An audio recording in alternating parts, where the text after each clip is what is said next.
Bueno, sin solución de continuidade, entonces empezamos coa primeira conferencia deste seminario que vai impartir,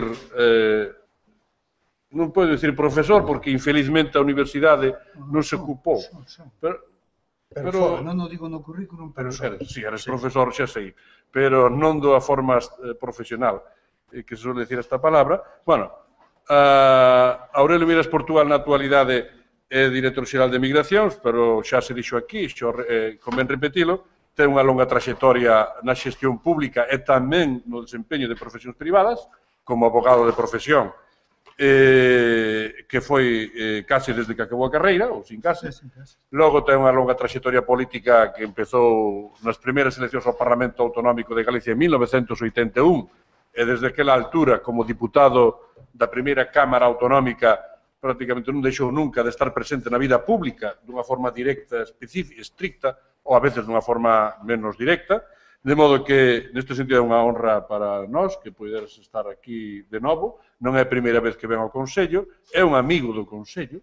Fixemos no pasado pois algunhas, e mesmo algúns viaxes naqueles programas que había de promoción de foros bilaterais en distintos países iberoamericanos que promovidos pola Consellería de Migración.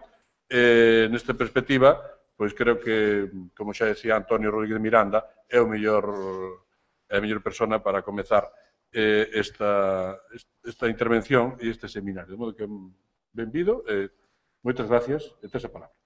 Moitas gracias. Bos días.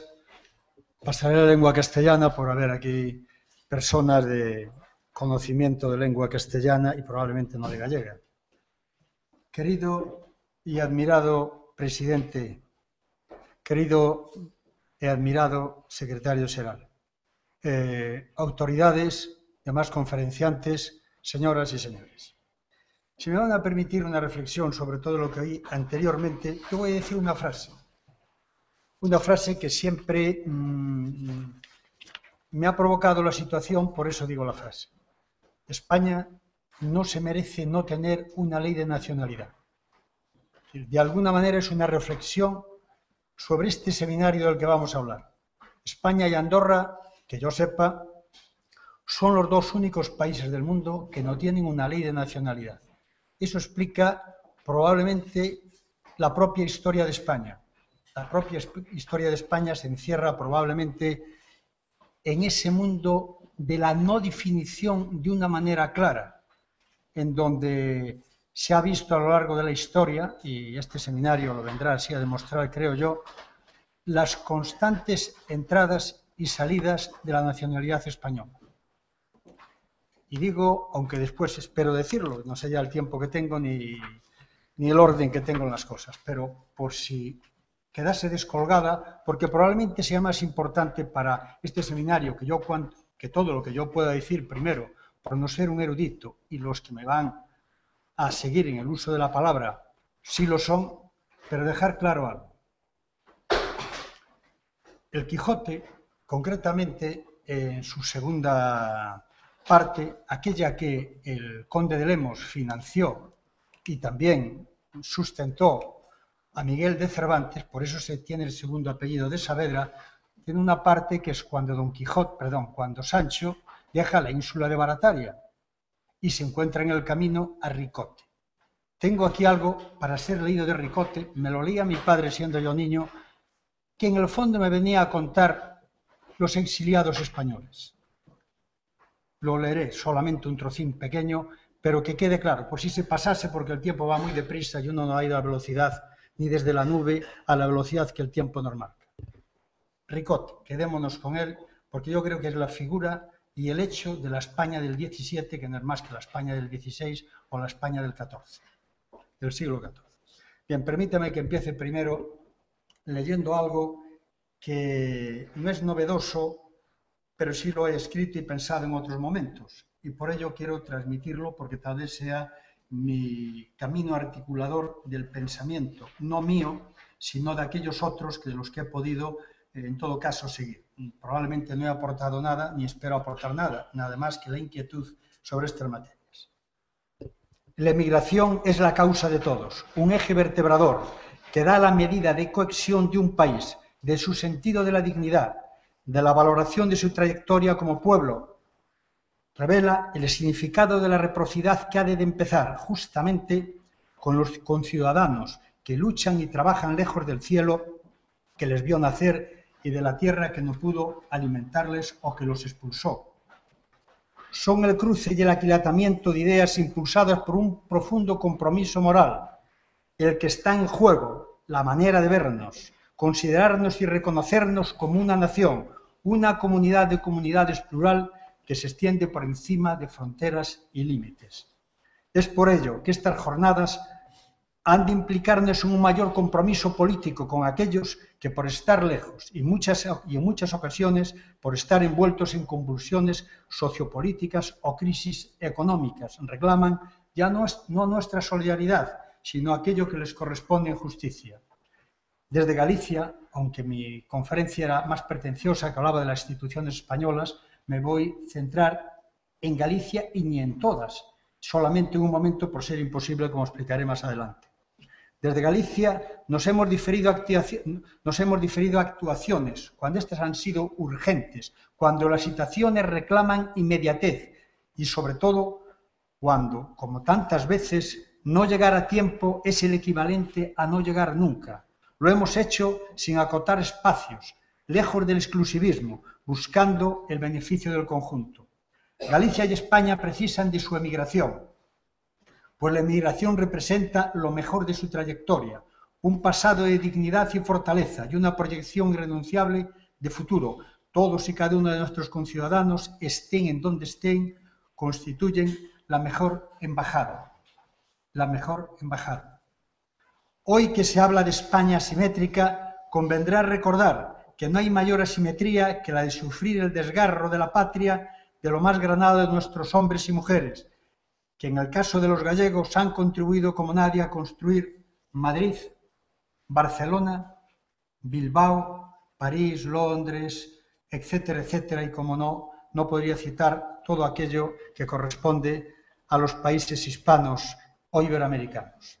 En esta tierra volcada hacia el océano, sabemos que nuestra diáspora es el mejor de los faros. Ninguno tiene un alcance semejante, un haz de luz tan potente para otear los más amplios horizontes, para ser vistos en las procelosas aguas y vientos cambiantes en un mundo complejo, cargado de incógnitas y desafíos. Porque nosotros pertenecemos a un pueblo globalizador, unas gentes que a partir del siglo XIX abandonaron masivamente la casa, el hogar, la tierra, llevando consigo el impulso de la necesidad, el espíritu de trabajo y superación y unos valores comunitarios propios de una sociedad campesina, valores de sacrificio, ayuda mutua, y lo recalco, ayuda mutua, apego a la familia, y esto va dirigido a Antonio por su libro, apego a la familia y saudade por la tierra, que transmutaron sin perder su más noble esencia en las realidades tan distintas y distantes en las que ellos se sumergieron. Contribuyeron con humildad, seriedad e inteligencia a configurar nuevos países, a construir nuevas ciudades, a enriquecer otras culturas, se adaptaron y aprendieron los saberes y las tradiciones de las naciones que los acogieron. Lejos de ser elementos de conflicto, desarrollaron siempre un espíritu constructivo y un carácter permeable y conciliador. Víctimas de la injusticia histórica, no albergaron vanos resentimientos, sino que colaboraron como nadie en el desarrollo de su tierra natal. Enviaron remesas sin las que no se entendería el desarrollo de Galicia y España. Levantaron escuelas en los más escondidos rincones de una tierra en procesos de alfabetización. Revitalizaron sus raíces culturales con una fidelidad admirable a su identidad histórica y a su tradición más genuina.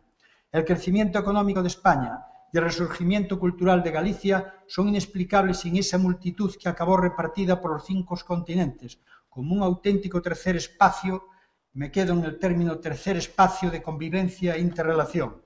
Por ello tenemos una visión global, quizá no teóricamente elaborada, pero que desde las más plurales vivencias, desde las más diversas latitudes, nos hace sentir muy significativamente el proceso económico, social, cultural y humano que se está viviendo a escala planetaria. El mundo cambia aceleradamente. La evolución se convierte en mutación y los escenarios nuevos nos sitúan ante desafíos ineludibles. Lo importante es ser protagonistas de ese cambio, sujetos activos y no objetos pasivos de una corriente incontenible. Por ello son necesarios pueblos conscientes de sí mismos y de lo que pueden llegar a ser. Pueblos que, fieles a su personalidad, ya no pueden concebirse como entes aislados, sino como agentes permeables en dinámica incesante del diálogo e intercambio. No nos engañemos, por debajo de la historia externa oficial o institucional o épica discurre despacio la auténtica epopeya que es la intrahistoria, es decir, la grandeza de la vida callada de miles de hombres y de mujeres, ese pueblo que, como en palabras de Unamuno dijo, sabe mucho de lo que ignora, mientras que el mundo oficial, es decir, yo, ignora casi todo de lo que sabe. En ese sentido, es una ciencia divina la ciencia de la ignorancia, más que porque, en definitiva, es la ciencia en sí esa sabiduría. Decía Azorín que los grandes hechos son una cosa, las menudas, es decir, las pequeñas otras. Si la historia de las primeras se desdeñan, los segundos, y los segundos forman la sutil trama de la vida cotidiana. Pero esa sutil trama que nos modela y configura también nos alimenta. Porque ¿acaso el mito de los argonautas no es la búsqueda del vellocinio de oro y ese canto magistral de la protección y de su proyección a través de los mares? ¿No es acaso la céltica aventura en procura del San Grial de nuestro mundo, cuando ya el mundo arcaico del reino de Camelot desaparece? ¿No fueron acaso los peregrinos Santiago de Compostela los que tejieron una nueva Europa desde sus harapos dispersos del mundo ya caído del imperio occidental de Roma? Los pueblos que se ponen en movimiento, que se rebelan frente a la justicia, se prolongan en las fronteras de los grandes mares tenebrosos que huyen como Eneas, porque no huimos como Eneas de una Troya derrotada, sino que nos aventuramos en odiseas apasionantes, que se hacen navegando por Ulises por mares sobrados o llenos de peligros y cíclopes voraces. Son ellos los que conciben nuevos mundos y son capaces de crearlos, piedra a piedra, casa a casa, aldea a aldea, ciudad a ciudad y nación a nación.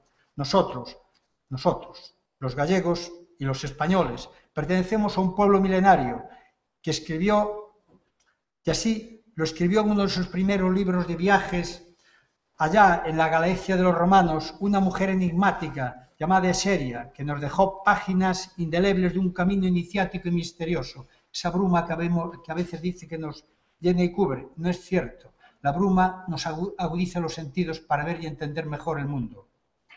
Vengo de un reino antiguo, que nace del mestizaje del mundo galaico y latino con las gentes germanas, los suevos, capital en Braga, que cruzan el Rin y los Pirineos para sentirse llegar al fin de un mundo conocido, desafiando de esta manera y nos permite trabajar, cómo no, de una manera en los entes vivos.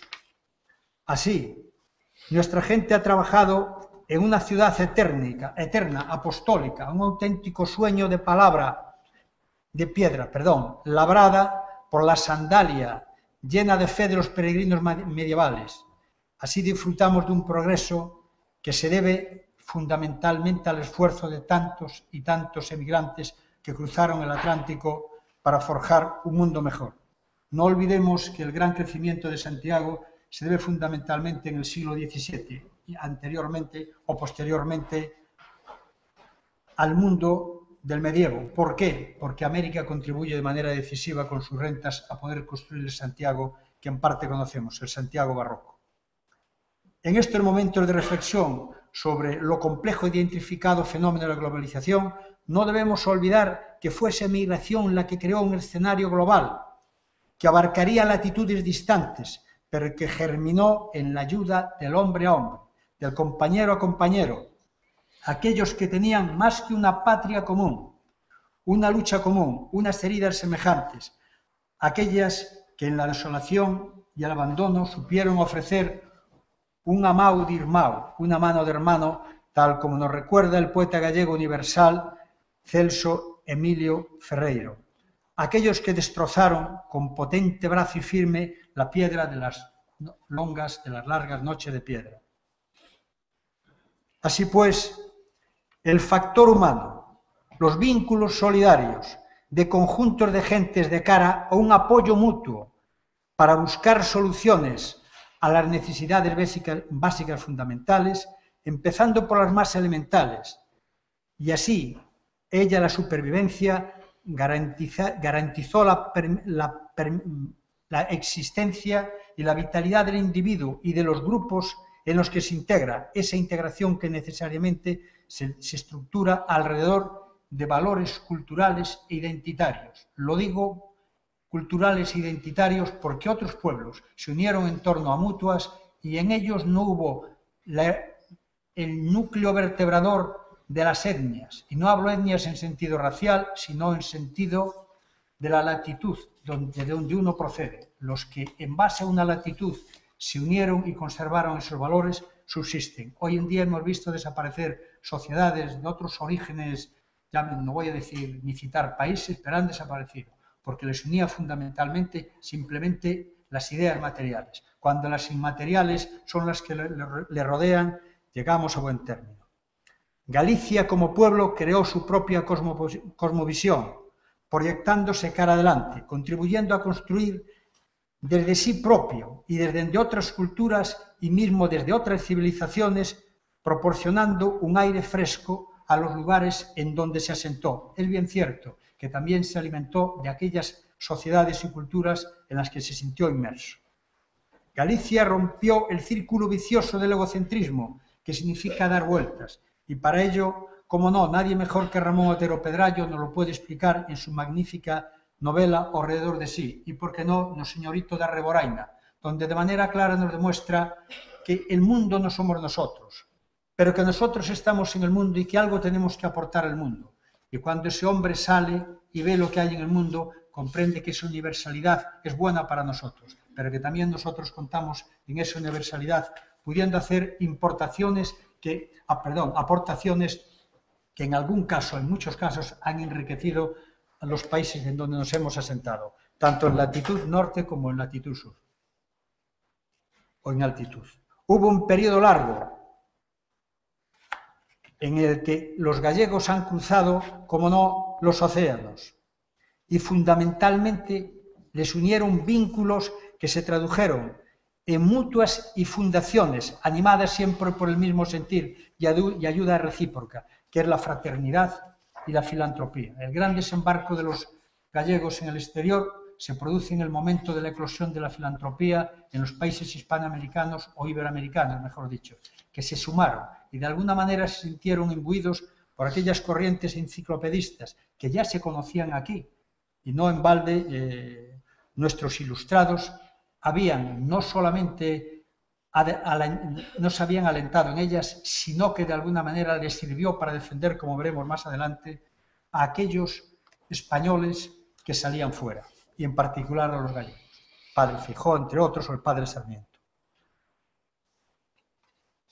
Así, Carmelo Lisón Tolsana denominó estas actitudes en lo que se llamaba el ethos galaico, transmutándose en nuevas formas de responder a los retos colosales que revirtieron en hechos fecundos para la tierra natal, en ahorros, escuelas, granjas experimentales, aunque hoy cerquita de ellos esté una celulosa, hospitales, asilos, caminos y sobre todo trayendo consigo tecnologías innovadoras en la agricultura, porque hay que pensar que en aquel momento éramos un pueblo agrícola, aunque con atisbos importantísimos en materias industriales, aunque tristemente algunas apagadas por razones políticas, como puede ser Sargadelos o por las políticas del carbón que sirvieron para que Galicia en aquel momento quedase desterrada de la necesaria revolución industrial.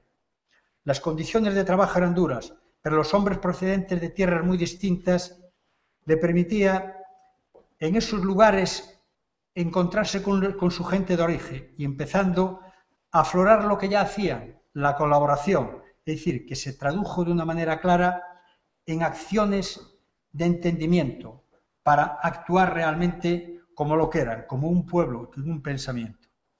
Así, surgió en todo el mundo una Galicia como referencia, que se destinaron capitales e iniciativas culturales a aquellos lugares de donde procedían, buscando medios para que la gente en los que quedaba al menos no sufriese el castigo que ellos habían sufrido, que era la ignorancia, a veces en el sentido de la alfabetización. Aunque yo siempre digo, aquella gente era culta, muy culta, porque sabían de su materia, porque poco importa que uno sepa traducir la Eneida si en realidad no sabe cultivar la tierra y tiene que vivir de cultivar la tierra. Por ello aquella gente, yo os lo digo, no eran incultos, eran gente culta. Y la prueba de que eran cultas es que si de algo se preocuparon fue de cultivarse. Bien, permítanme que no le haga un relatorio de las comunidades gallegas, porque no les voy a amenazar como lo hizo en su día el cardenal Cisneros a los nobles, enseñándole la artillería cuando le preguntaron cuáles eran sus poderes, y asomándose al balcón le dijo, estos son mis poderes. Pues yo no les quiero amenazar leyéndole los centros gallegos del mundo, porque todo el tiempo que me queda y alguno más lo utilizaría solamente en enumerarlos, sin dar de ellos ninguna cualidad ni condición. Por ello, este libro lo exhibo para decir que existe y que en realidad está casi actualizado, porque desde entonces algunos centros se han unido, aunque no los que a mí me gustaría que se hubiesen unido, como traté que fuese mi política y como yo sé que lo hace de manera maravillosa y creo que está a punto de conseguirlo el secretario general Antonio Rodríguez Miranda, a quien felicito por esa, yo no diría aventura, por esa acción que terminará en una buena aventura como la de Don Quijote, que al final siempre terminaron, aunque la gente crea que no, en una aventura maravillosa que fue la de decirnos que se puede soñar y estar despiertos al mismo tiempo. Bien, pues permítanme un pequeño apunte sobre la emigración vista y vivida desde Galicia, y no me voy a retraer a tiempos muy atrás, pero tengo que ir al siglo XVIII. El siglo XVIII en nuestra vida está aquí, con asomarse aquí al Obradoiro comprenderemos. Esto é de Azoito, sí, bueno, pero este é neoclásico, curiosamente. Este é neoclásico. No, de Azoito, pero claro, 18 é neoclásico. Sí, sí. Bueno, aí salíamos a 17, pero bueno, efectivamente, pero este é de Azoito. E teño que decir algo, que de que hai aquí un Santiago Matamoros, igual que ali, nosotros nunca compartimos la idea del Santiago Matamoros. Galicia siempre es la del Santiago Peregrino, cosa que todas las ciudades de Santiago de América que han llevado los españoles, y en particular los gallegos, nunca hay el Santiago Matamoros, sino el Santiago Peregrino, el de la esclavina, y el de las sandalias, y el de la vieira, como no puede ser de otra manera. Pues eso en realidad es lo que somos, eso define nuestra personalidad, y no precisamente las Navas de Tolosa, aunque fue decisivo para nuestra historia. Bueno, esta digresión me la permiten ustedes, yo creo. Bien, pues quiero decirle que en el siglo XVIII es cuando empieza de verdad una situación vivida y real de manera legal sobre qué era la emigración. La emigración siempre tuvo causas económicas o políticas, como decía, se ve muy bien ya en el Quijote, que después lo leeré. Pero fundamentalmente tenía un proceso, y era que no se podía salir de España. Para salir de España hacían falta determinados permisos, y podían salir aquellos que tenían una autorización, o bien la gente salía de, vamos a llamarle, de contrabando. Empleo un término que era aunque parezca contra la norma, contra el bando, y salían a través de Portugal o salían de alguna otra manera enlazando, bueno, a través de barcos que a veces eran barcos corsarios. Y los corsarios no solamente se dedicaban a asaltar las naves, para eso le daban el derecho de corso, la patente de corso que le daban sus distintos gobiernos, llámese el francés, llámese el inglés o llámese el español, que también dio patentes de corso a otros para actuar sobre naves francesas o inglesas. Pues bien, y embarcaban esas naves y les llevaban. Pero en el siglo XVIII, y sobre todo en Galicia, que tenía una población muy grande, era la mayor de España en aquellos momentos, y sobre todo en densidad de población, lo cual le llevaba a ser un área propicia a la emigración. Con lo cual, las primeras medidas que toman es el propio Carlos III.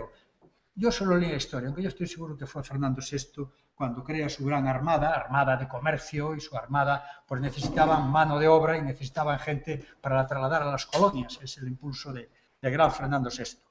Su hermano Carlos, su hermanastro Carlos III, pues claro, sigue en su línea y empieza a sacar reales órdenes, entre las cuales se dan cuenta que tienen que poblar el sur de lo que hoy es la Argentina. Tienen que poblarlo, primero, porque necesitaban darle vida, segundo, asentar bases civiles para evitar la invasión de los ingleses. Los ingleses constantemente merodeaban aquellas zonas, el Caribe y todo lo que era América Central y, por supuesto, México, parte del Pacífico, estaba perfectamente defendida, no solamente perfectamente defendida, sino que a su parte eran lugares de acción económica y todo el proceso de la navegación y de la escuadra española que se junta pues en La Habana, procedente fundamentalmente de las zonas de México y, como no, de Colombia, de Cartagena de Indias, y siguen rutas hacia España.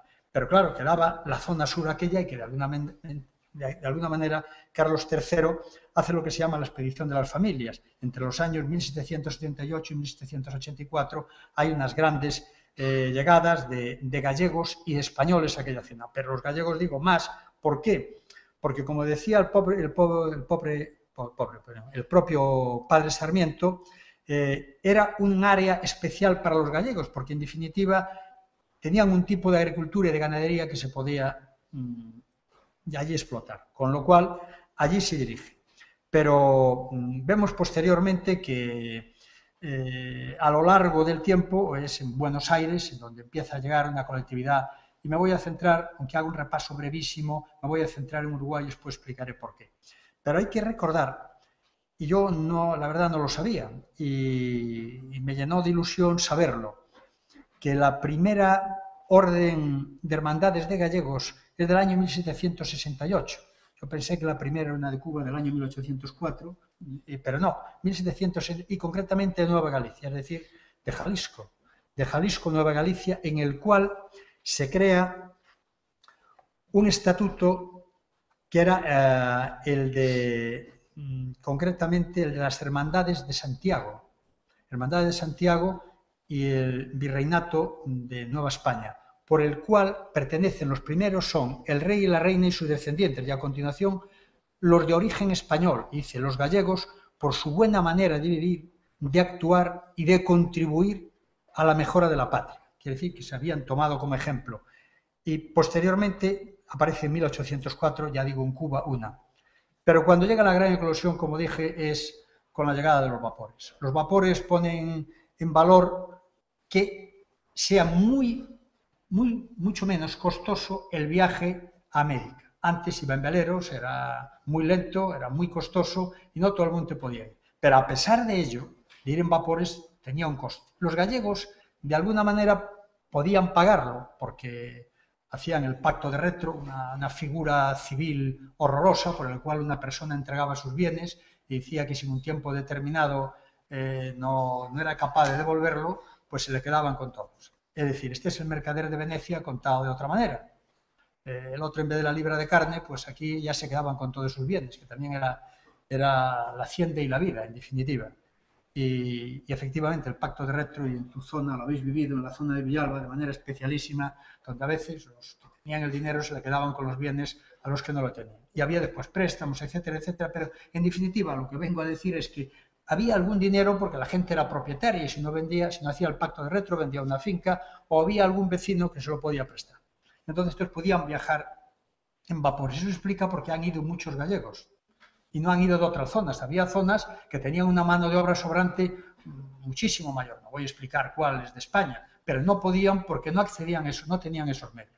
Canarias era una excepción porque se aventuraban en viajes de aventura, en aquellos, aunque había vapores, iban en veleros y llegaban a las costas pues cubanas o a las venezolanas. Y allí quedaban muchas veces abandonados a la suerte de Dios, sin papeles y sin nada. Es decir, son una historia larga y difícil, por eso el que recuperen la nacionalidad a mí me parece fundamental, aunque debiera de serlo con una ley de nacionalidad, y sigo insistiendo. Dicho esto, de manera rapidísima, yo tengo que decir que, claro, hemos estado presentes en todas las partes del mundo, de manera singular, y no a veces quiero decir que en el año 1860 y algo, a la vuelta Méndez Núñez de la guerra con Perú, bueno, que no llegó a ser una guerra, un bombardeo del Callao y poco más, de Valparaíso, perdón, allí en Valparaíso, pues la verdad es que, y del Callao, pues su barco llega desarbolado y llega concretamente a Iberoamérica. Y digo Iberoamérica porque llega a Santos. Y allí había una sociedad en aquella época que se llamaba Sociedad Española de Beneficencia y Repatriación. Repatriación, ya en aquella época se hablaba de repatriación. Así era la vida de nuestra gente, repatriación. ¿Por qué? Porque no era fácil aclimatarse a aquellos aires, etcétera, etcétera. Bien, eso mismo les pasa en Cuba. Y claro, como Cuba siempre se habla, y aquí se citó muy bien, los tres temas, yo creo que vertebradores de nuestra cultura, o que de alguna manera dan símbolos a nuestra cultura, surgen de Cuba. En Cuba, después diré algo que debe de ser conocido de cómo íbamos a Cuba. Bien, pues así a lo largo y ancho del mundo, la Argentina pues ha sido estudiada, comentada, donde hay más de 64 centros gallegos. No me voy a parar en ello, aunque podía pararme precisamente en los temas surgidos a raíz de, fundamentalmente, de la conquista del desierto, la Guerra del Sur, llevada por el general Roca y auspiciada por Avellaneda, ¿no? Es decir, el general Roca, pues en las guerras del sur o del desierto, en su avance hacia ellas, algunos dicen que es una guerra étnica, otros dicen que es simplemente lo lógico, que es evitar que Chile entre en la Argentina, cortarle el paso, porque Chile ya había acabado las guerras del Pacífico, con lo cual sobrante de energía y de materiales, y teniendo el espíritu de su antigua patria, de la guerra como una prolongación de la política, del Carbon Clausewitz, pues siguiendo, que es muy posterior, pues siguiendo esa línea de acción, temía que Chile entrase allí. Para bien, pues lógicamente eso arrastra consigo unos movimientos de gente que tiene que llevar y como no, seguir las teorías de poblar es educar, ¿no? Poblar es... Bueno, sí. Gobernar. Gobernar es poblar, efectivamente, aunque después lo de poblar si era poblar simplemente era una acción de ocupar o era una acción de educar, como posteriormente se dice y se le contradice. Bien, ese recorrido ultra rápido hecho ahí, como ya no voy a quedar en las zonas muy consolidadas, como podía ser México, como dije anteriormente, o Perú, y me traslado rápidamente a acabar en Cuba, a seguir en Cuba con un tema de carácter fundamental. Cuba, los gallegos son llevados a través de un convenio ultraleonino en el cual se les pagaba el viaje, pero tenían que trabajar unos años en unas condiciones realmente súper onerosas, porque apenas tenían salario y en el propio contrato decía que no recibirían mejor trato que el de los esclavos que allí había. ¿Qué sucedía? Que este tipo de contratos, pues de alguna manera llegó a ser ultra abusivos. Y en ese momento la corona española permite de manera legal salir a los españoles, concretamente en el año 1854. Y surge una figura de un hombre, de un gallego, que se llama Urbano Feijó Urbano Feijó Sotomayor, de eso lo ponía yo, en el cual hace unas expediciones de colonización, porque en Cuba no había mano de obra suficiente. El gobierno de la nación, en el 54, le deja hacer estas salidas organizadas. Y estas salidas organizadas tienen y acaban en un verdadero desastre. Tal es así que posteriormente, en los años 1880 y algo, no preciso ahora exactamente, se prohíben. ¿Por qué? Porque el resultado fue francamente malo. Al igual que había las sociedades de repatriación en Brasil, aquí llegó a haber sociedades de repatriación, porque la gente no tenía condiciones de habitabilidad buena, porque la orden real lo que permitía era el control de la navegación, es decir, cómo llegaban hasta allí, pero no lo tenía de cómo los trataban allí. Con lo cual esto se volvió totalmente en contra de la idea, que la idea era fundamentalmente tender a mano de obra buena y cualificada, dado que los que iban de la península, y en general y en particular desde Galicia, eran gente formada en labores agrícolas. En tanto, los esclavos necesitaban una formación y en algún caso su rebeldía pues llevaba a situaciones de alta tensión. Bien, dicho esto, hago una reflexión sobre concretamente el Uruguay, y con ello termino. ¿Por qué escojo el Uruguay? Escojo el Uruguay por ser un lugar muy diferenciado probablemente del resto de la emigración, no de quienes se dirigen a ella, pero sí de lo que acontece allí. Uruguay, que a veces tanto dicen ellos que es un país que se parece a Galicia, y yo concierto en lo mismo, que es un país que se parece a Galicia, y hasta su gente tiene unas características y peculiaridades muy parecidas a los gallegos, y los gallegos allí a los uruguayos. Es tal que llega un momento de armonía que uno, cuando habla con una persona ya aún nacida en Galicia, no hablo de origen gallego, no sabe si está hablando con un gallego o con un uruguayo, porque la fonética al final acaba siendo común. Y también el pensamiento, es decir, que hubo realmente una ósmosis y una permeabilidad asombrosa de la manera de ser. Pero en Uruguay, y lo hago en contraposición a la Argentina, en donde efectivamente se ha vivido, por los cambios de política tan grandes que tuvo la Argentina y por los distintos movimientos que allí se dieron, nuestra gente se fue aclimatando constantemente a los distintos cambios que allí se dieron. Y la emigración duró, pues vamos, desde los asentamientos que hablaba de Carlos III hasta los años 70 del siglo pasado, iba a decir del siglo presente, del siglo pasado. Con lo cual han tenido pues una acción, yo creo que muy grande, y han contribuido de manera decisiva, como no absoluta, a conformar lo que hoy es Galicia en gran medida a través de sus ayudas y acciones culturales que tuvieron. Pero Uruguay, que ha contribuido de igual manera, probablemente al día de hoy no se le ve con aquella pujanza que tenía la Argentina, y tengo que decir que Uruguay sí la tuvo.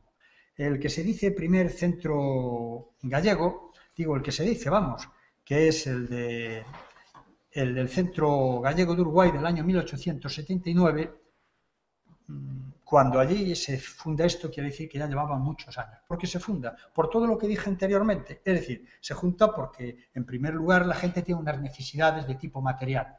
Las de tipo material, como la primera, es la vida. Pero había otra tan importante como la vida, que era la muerte. La muerte para nosotros, aún lo sigue siendo, y lo fue, la muerte para nosotros era como el juicio de la vida. Y en ella queríamos tener derecho al cajón, como allí se dice, derecho a ser enterrados en Camposanto, que no era algo común, con lo cual lo que hacen normalmente son asociaciones para la ayuda mutua, digamos, la sanitaria y la muerte.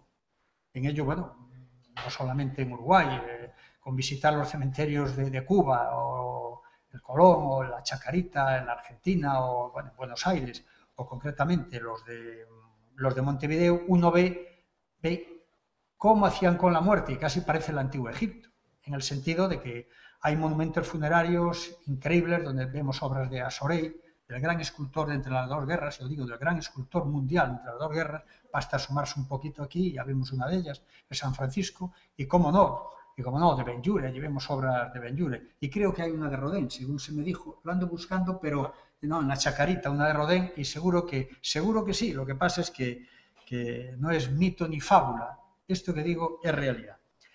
Con lo cual, resueltos los dos primeros problemas, hubo uno que nunca dejaron de mano, y lo diferencia de las otras mutuas, digas italiana, alemana, porque hubo muchísimos alemanes, muchísimos italianos, muchísimos suizos, muchísimos centroeuropeos en todas estas áreas. Y hablo desde México al Estrecho de Magallanes, y hablo de eso no tanto en el Caribe, de lo que eran colonias fuertemente españolas, pues no tanto, pero en las otras las hubo, pues han desaparecido. ¿Por qué?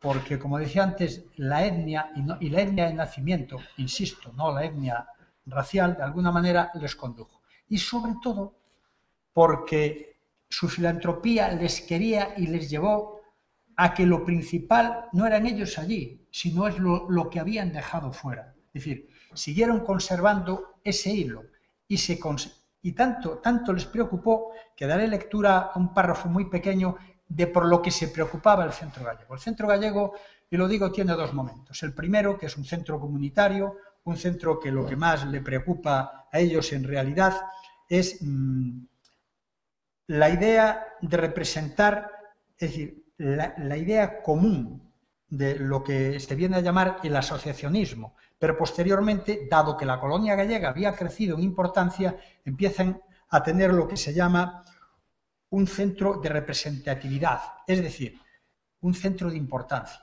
No porque la gente fuese importante, sino se empieza a convertir en un grupo de presión sobre el propio gobierno uruguayo.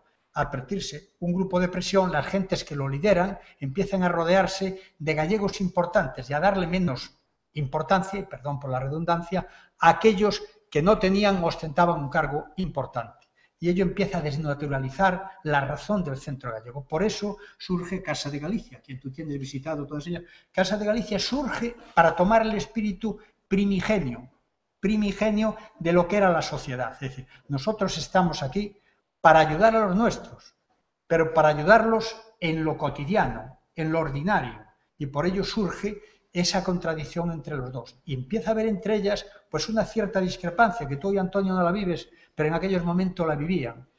La gente de una manera clara, logrando que en esta dialéctica nos posicionásemos en distintos campos, con un peso dentro de lo que era la sociedad uruguaya y en otro no olvidando de quiénes éramos.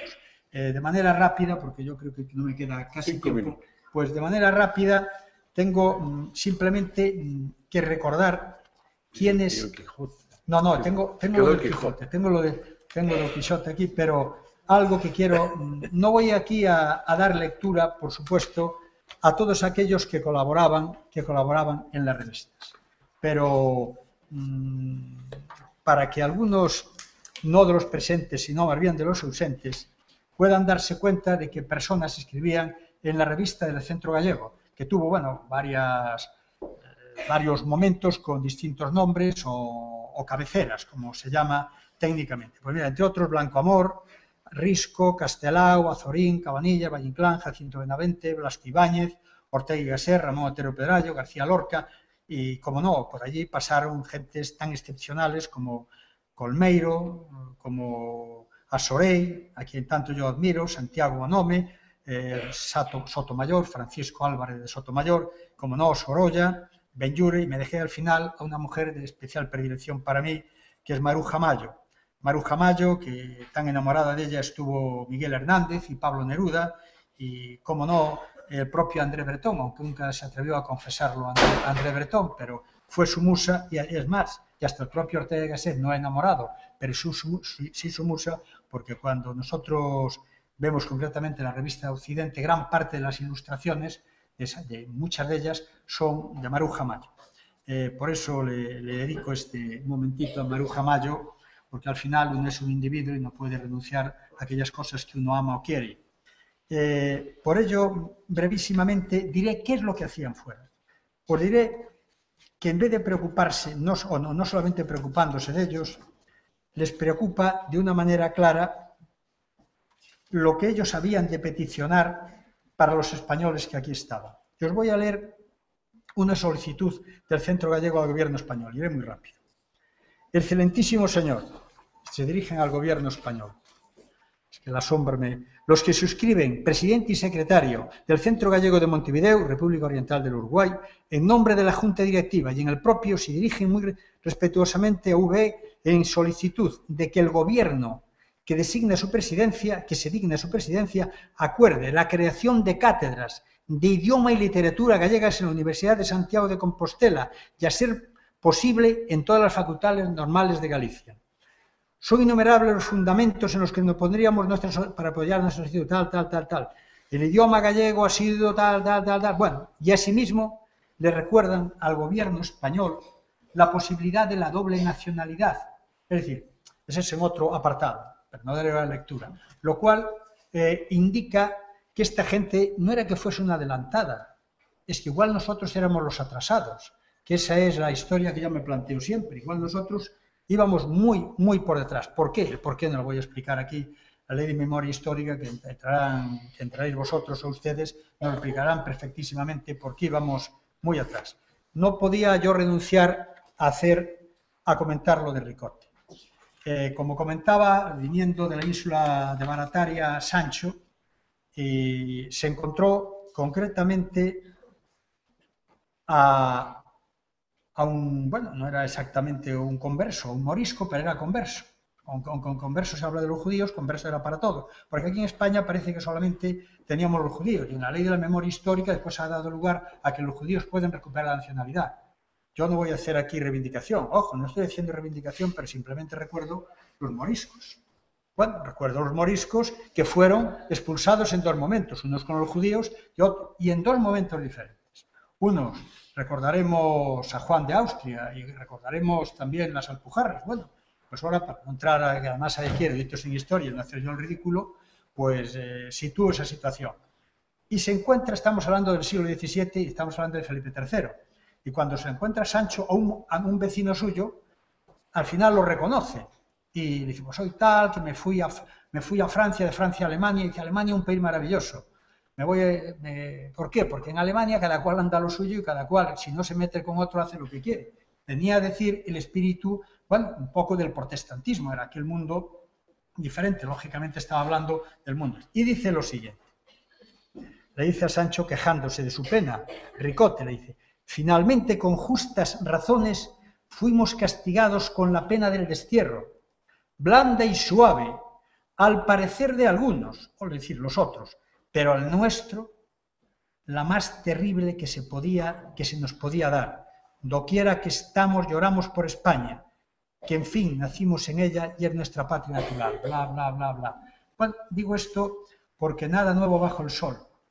Tristemente, esta historia nos lleva atormentado a lo largo de muchos siglos, Y por eso quisiera acabar como empecé, aunque después diga otra cosa después de acabar, que es concretamente no por demeritar, sino por meritar la ley de la memoria histórica, pero debiera dar paso a algo y convertirnos en adalides todo ello desde una ley de nacionalidad. Hay expertos que me asesoran en materia de nacionalidad y a veces veo que ellos mismos tienen dudas. ¿Para cuánto más el ciudadano o aquel que tiene que pedirlo en el plazo de 3 años o aquel que no sabe en qué situación está? Es tan complejo nuestro sistema de nacionalidad que los eruditos les sirve para pleitear entre ellos. Por eso insisto en lo que dije al principio. Pero bien, no quisiera acabar sin decir algo. Es decir, nosotros sí sabemos quiénes somos, otros no lo sabrán.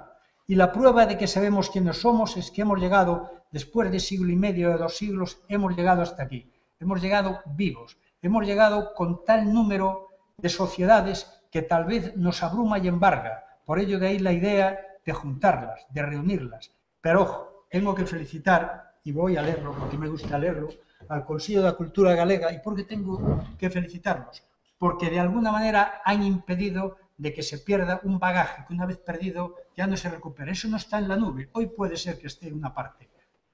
Pero documentar ese patrimonio de los españoles, y en particular en vuestro caso de los gallegos, que se confunde con el de los españoles, vamos, me lo ha dicho la historia, que al final se entrecruzan y demás. Hasta los italianos se han casado con las gallegas, no, quiero decir los gallegos con las tanas también, no son más los italianos con las gallegas que los gallegos con las italianas, con las tanas, pero eso sí.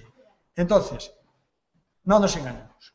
Los jóvenes han desaparecido durante un momento, pero no en todas las partes. Quiero recordar a Salvador de Bahía, quiero recordar, como no, a una cierta parte de Argentina y a Uruguay, Argentina poco, donde los jóvenes perviven y manejan sus instituciones, o como no, México. Es decir, siguen ahí y son la gente joven junto con los mayores. Pero hemos perdido, bien cierto, y probablemente en la Argentina más que en ningún sitio, una generación.